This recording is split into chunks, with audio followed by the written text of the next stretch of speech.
two animated series, one from Marvel, one from DC, both launched around the same time. Marvel promised What If would shape the future of the Multiverse Saga.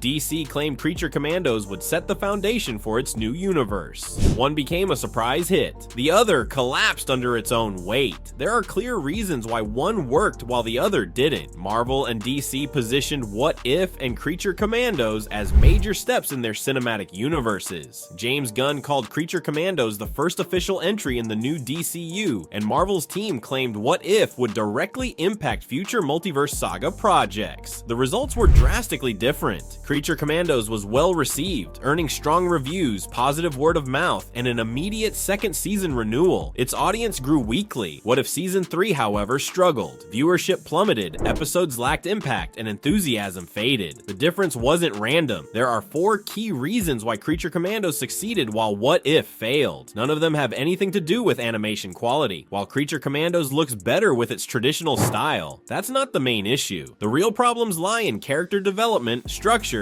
pacing, and expectations. Strong characters define a successful series. If audiences don't care about the characters, they won't care about the story. What If understood this in its first season. The Doctor Strange Supreme episode was a highlight, focusing on a compelling and tragic version of the character. That kind of storytelling was largely abandoned in later seasons. By season 3, What If had stopped introducing characters worth following. Supreme Strange's arc was mishandled, and new additions like Kahori and Birdie lacked meaningful development. Episode 6 could have explored Shang-Chi's relationship with his sister or Kate Bishop's emotional struggles, but it failed to do either. Instead, it felt empty. Part of the problem comes from Marvel's schedule. Season 3 of What If was supposed to release after Ironheart, but delays left Riri Williams without proper setup. She had only appeared in Black Panther, Wakanda Forever, where she played a minor role. If Ironheart had already aired, her episode might have carried more weight. The series attempted to humanize the Watcher in its final episodes, but nothing new was revealed about him. His confrontation with the other Watchers lacked impact because the surrounding cast wasn't developed enough to make the moment meaningful. Without strong supporting characters, What If became a collection of disconnected, forgettable stories. Meanwhile, Creature Commandos handled its characters differently. James Gunn and his team knew they were working with obscure characters, so they focused on making them compelling. Unlike Guardians of the Galaxy, where Gunn had the advantage of introducing characters in a theatrical film, Creature Commandos had to establish its team from the ground up. The series didn't rely on major cameos or established fan favorites. Instead, it introduced a cast of deeply flawed characters, many of whom were criminals, narcissists, or killers. Despite their flaws, they were given depth. Frankenstein's bride, the show's central character, was initially cold, ruthless, and dismissive of humanity, but her backstory revealed the suffering she endured from the moment she was created. In a short series, every episode needs to matter. If a show has over 20 episodes, some weaker ones can be excused. But when a season has fewer than 10, wasted episodes become a major issue. What If is structured as an anthology, which in theory means episodes can be skipped without consequence. That works for the original comics, where each issue stands alone. Readers can pick and choose what interests them, but the animated series isn't truly standalone. Episodes often connect at the end of each season, forcing viewers to sit through weaker entries to understand the larger narrative. This structure creates an issue. If episodes like Howard the Duck and Darcy's Baby add nothing to the overarching plot, they feel like filler, but skipping them makes the season finale confusing. If someone missed that episode, they wouldn't know Birdie's origin. If they didn't watch earlier seasons, they wouldn't understand why Captain Carter was traveling the multiverse. Creature Commandos avoids this problem. While it follows a Mission of the Week format, each episode advances both the story and character development. Episode 5 explores Frankenstein's backstory, while also revealing new details about the present-day conflict. The show maintains a balance between self-contained episodes and an overarching plot.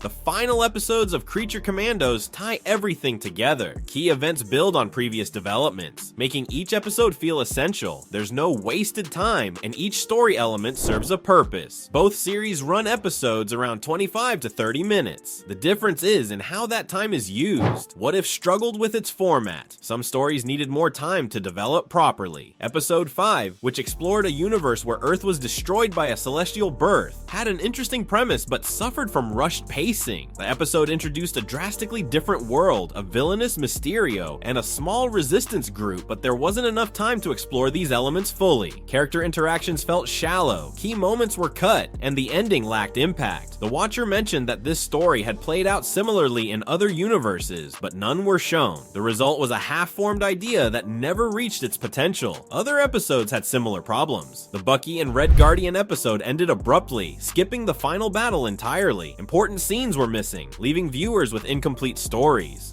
Creature Commandos handled episode length differently. If a story needed more time, the episode was adjusted. The shortest episode, at 22 minutes, focused on a smaller subplot. The finale, at 29 minutes, used its extra time to wrap up key storylines, reveal major twists, and set up the next season. No critical scenes were cut for the sake of runtime. What If had a strong premise and early potential. The multiverse concept allowed for endless storytelling opportunities. Season 1 had standout episodes, but later seasons failed to capitalize on the idea. Instead of exploring high-stakes alternate realities, the show focused on underwhelming or poorly executed stories. If Marvel had taken What If seriously, it could have been one of the best shows in the MCU. Instead, it became a missed opportunity. Meanwhile, Creature Commandos has set a strong foundation for the future of the DCU. Will Marvel fix its approach, or will DC continue gaining ground? Let us know your thoughts in the comments. And if you enjoyed this breakdown, don't forget to like and subscribe.